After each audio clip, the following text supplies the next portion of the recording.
日我哋嚟討論下運動飲品對健康嘅影響。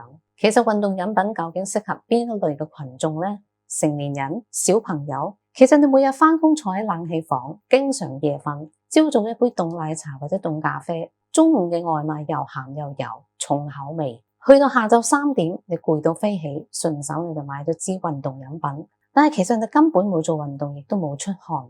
運動飲品最初嘅設計係俾大量出汗嘅人補充鹽、糖同埋水分，主要係要令到你補充精神同埋體力。但係你成日坐喺冷氣房入邊，根本就冇出過汗。如果而家呢刻你飲咗大糖嘅電解質飲品，只會令到你嘅血糖直線上升，你會精神一陣，但係一陣會更加攰。哈佛公共衛生亦都提醒，如果我哋冇做劇烈運動而飲運動飲品，會提升肥胖、二型糖尿同埋心腦血管疾病嘅風險。中醫認為冷氣、凍飲同埋夜瞓最傷脾胃。如果脾胃虛弱，水同埋濕氣排唔走，咁你每日都係覺得下晝會腳腫，大戒指會覺得手緊，塊面會浮腫，同埋全身好重又好攰。呢個時候再飲有糖嘅飲品，咁只會濕氣更加重，你更加攰。咁如果真係出好多汗，我哋可以試下啲天然嘅電解水。第一款用溫水啦，加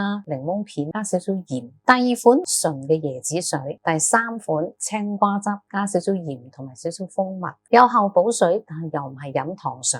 咁如果你係壓力型嘅疲勞、腦霧多，可以刺5+加紅棗同埋陳皮煲水，可以補氣健脾又唔燥。如果你成日濕重又有水腫，可以試下生薑陳皮煲紅豆。但係呢一款唔建議成日飲，總之去咗濕氣就要停。如果經常夜瞓、虛火上升，可以試下百合蓮子加淮山煲湯，呢個可以幫助睡眠同埋脾胃。記住一句話，運動飲品係運動補給，唔係冷氣房入邊嘅下午茶。你攰未必係因為你缺鹽或者缺水，好多時候係脾虛、血糖波動同埋睡眠不足。記得follow我，下次再講多啲關於健康嘅小貼士。